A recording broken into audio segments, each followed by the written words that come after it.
नमस्कार, हम अफरोज। दोपहर 3 बजे के भोजपुरी समाचार में स्वागत बा। सबसे पहले प्रमुख समाचार। निर्वाचन के मिति बारे गठबंधन के बैठक निष्कर्ष विहीन, 4 बजे फिर बैठक बैठी।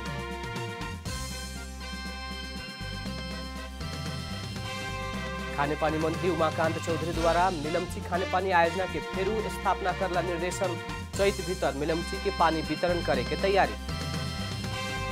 आज से माघ 20 गते तक विद्यार्थी सबके विद्यालय में ही कोरोना वायरस विरुद्ध के खोप लागी। स्वास्थ्य क्लिनिक से समन्वय करला विद्यालय के आग्रह।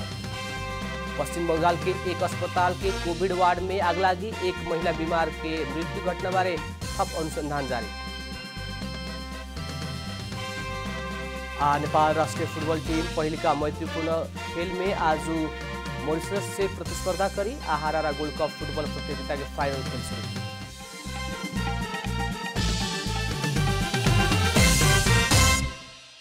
अब पूरा समाचार।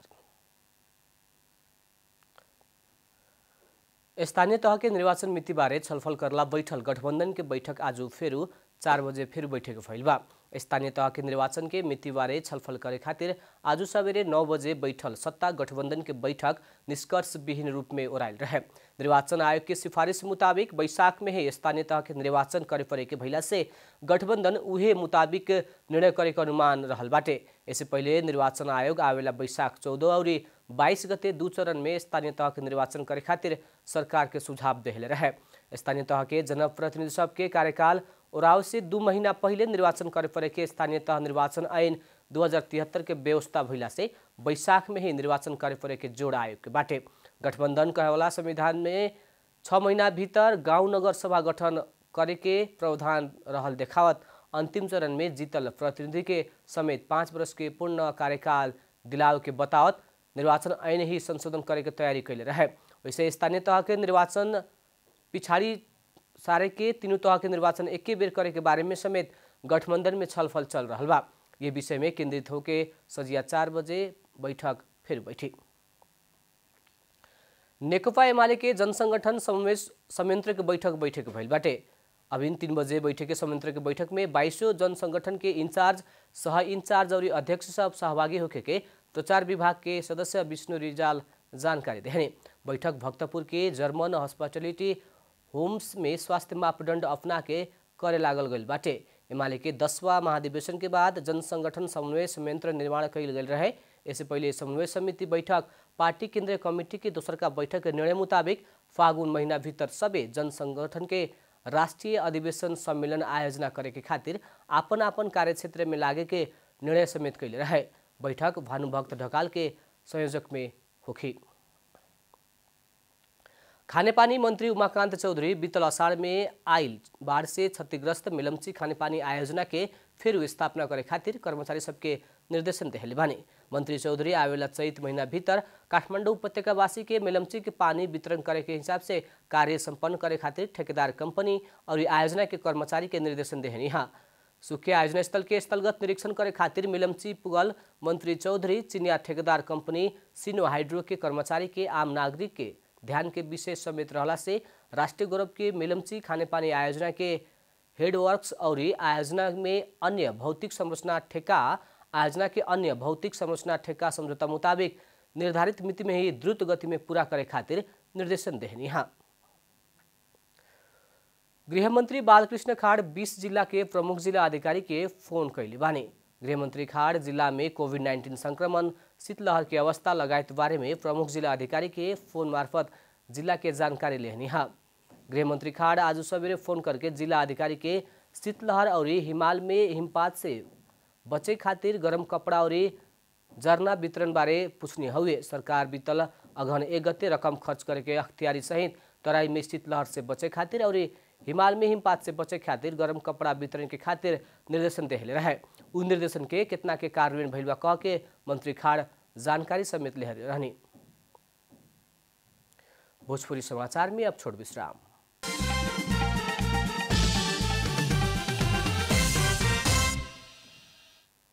भोजपुरी समाचार में अब थप समाचार। सरकार बूस्टर खोप के मात्रा पहले लगावल खोप से फरक खोप देवे के निर्णय कैले बाटे। WHO के सल्लाह समूह और राष्ट्रीय खोप सल्लाह समिति के सिफारिश मुताबिक राष्ट्रीय तथा स्वास्थ्य तथा जनसंख्या मंत्रालय मंत्री स्तरीय निर्णय के मुताबिक बूस्टर खोप के मात्रा फरक खोप देवे के निर्णय कैलक। बूस्टर मात्रा के हक में 60 वर्ष से ऊपर के व्यक्ति के कोविड-19 विरुद्ध के बूस्टर खोप प्रदान कैला पर पहिलका और दोसर का मात्रा कोविशील्ड, एस्ट्राजेनिका, मॉडर्ना, फाइजर व भेरोसिल खोप लगा चुकल कोविशील्ड व एस्ट्राजेनिका देवे खातिर 77 जिला के स्वास्थ्य कार्यालय के अनुरोध कैल गई बा। पहिलका मात्रा खोप लगावल सबके दोसर का मात्रा उहे खोप ना भइला पर कोविशील्ड व एस्ट्राजेनिका खोप देवे के कहल गई बा। वैसे ही विदेश में पहिलका मात्रा कोविशील्ड, एस्ट्राजेनिका, भेरोसेल, मॉडर्ना और फाइजर खोप लगावल सबके दोसर मात्रा के रूप में कोविशील्ड व एस्ट्राजेनिका खोप प्रदान करे के निर्णय कैल नर्सिंग अधिकृत लक्ष्मी मरासिनी आचार्य जानकारी देहनी। आज से 5 दिन तक विद्यार्थी के विद्यालय में ही कोरोना वायरस विरुद्ध के खोप लगाव के भइल बाटे। शिक्षा, विज्ञान तथा प्रविधि मंत्रालय आज से देश भर के विद्यालय में भौतिक उपस्थिति में पठन पाठन बंद रहला पर भी खोप लगाव खातिर छूटल 12 से 17 वर्ष उम्र के विद्यार्थी के आज से माघ के 20 गत तक विद्यालय में ही खोप की व्यवस्था कैल गेल है।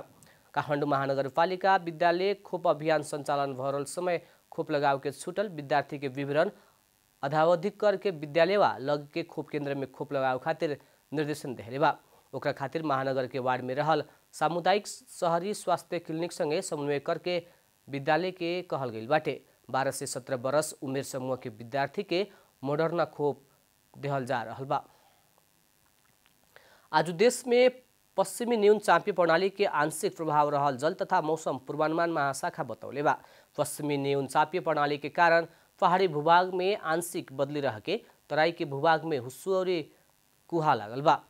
महाशाखा के मुताबिक आज वे प्रदेश नंबर 1 बागमती और गंडकी प्रदेश के पहाड़ी भूभाग में आंशिक बदली रह के बाकी भूभाग सबके मौसम सामान्यतः सफा रहे।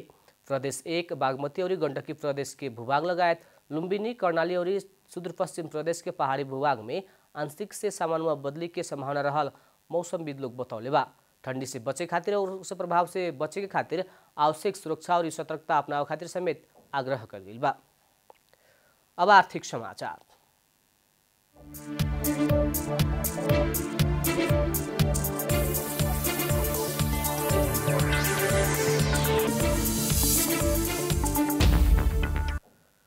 कालिन्चोक दर्शन लिमिटेड, पशुपति भिजन, पिंगला स्थान गौशाला, काठमाडौँ 12 लाख किता में साधारण शेयर निष्कासन करे के फैल बाटे।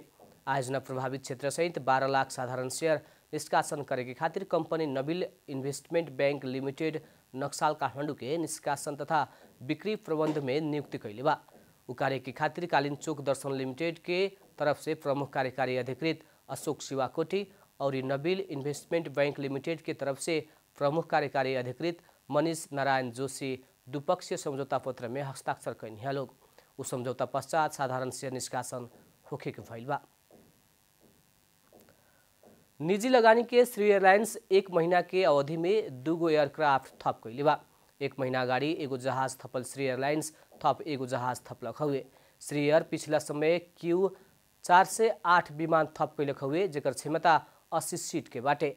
क्यानाडा में बनल ई जहाज में 2 इंजिन बाटे। थपल जहाज से श्री अब लुमिंगटार तथा सुर्खेत विमानस्थल में उड़ान थप करी और साबिक की गंतव्य में उड़ान संख्या थपे के बतौले बा। कंपनी के मुताबिक अब श्री संगे कुल 8 गो बड़का जहाज बाटे।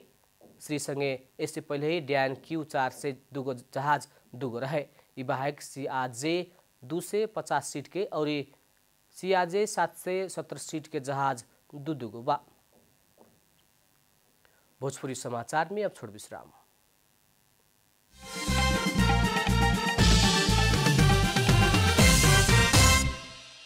भोजपुरी समाचार में अब अंतर्राष्ट्रीय समाचार।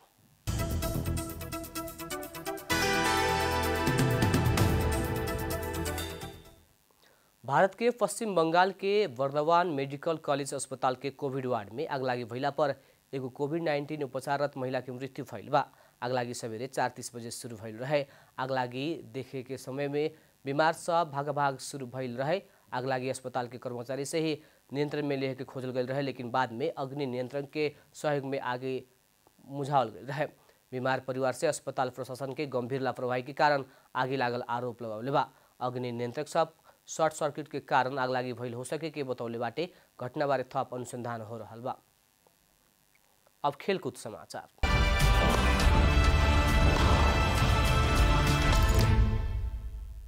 नेपाली राष्ट्रिय फुटबॉल टीम आज पहिलका मैत्रीपूर्ण खेल में अफ्रीकी राष्ट्र मॉरिशस से प्रतिस्पर्धा कर रहा बा। खेल त्रिपुरा स्थित दशरथ रंगशाला में होगी। नेपाल और मॉरिशस बीच के खेल दोपहर 4:45 बजे से शुरू होगी।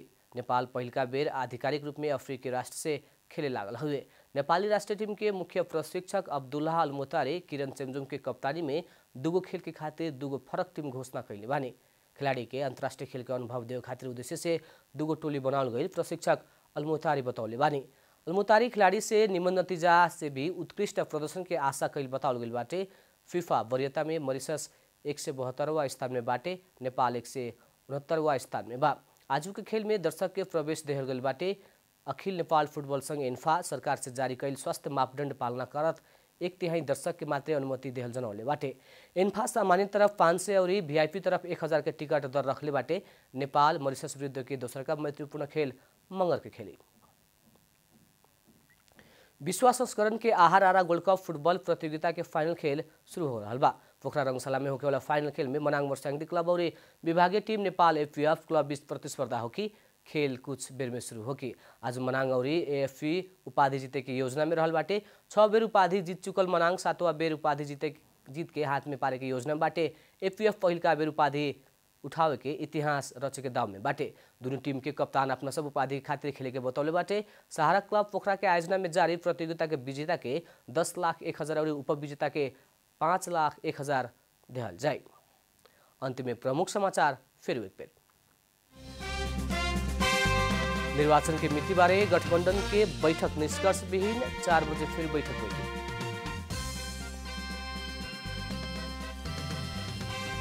खानेपानी मंत्री उमाकांत चौधरी द्वारा मिलमची खानेपानी आयोजना के फिर स्थापना करला निर्देशन। चैत भीतर मिलमची के पानी वितरण करे के तैयारी। आज से माघ 20 गते तक विद्यार्थी सबके विद्यालय में ही कोरोना वायरस विरुद्ध के खोप लागे। स्वास्थ्य क्लिनिक से समन्वय करला विद्यालय के आग्रह। पश्चिम बंगाल के एगो अस्पताल के कोविड वार्ड में आग लागी। एक महिला बीमार के मृत्यु घटना बारे थप अनुसंधान हो रहा। नेपाल राष्ट्रीय फुटबॉल टीम पहिलका मैत्रीपूर्ण खेल में आज मॉरिशस से प्रतिस्पर्धा कर रहा। आहार आरा गोल्ड कप फुटबॉल प्रतियोगिता के फाइनल खेल शुरू।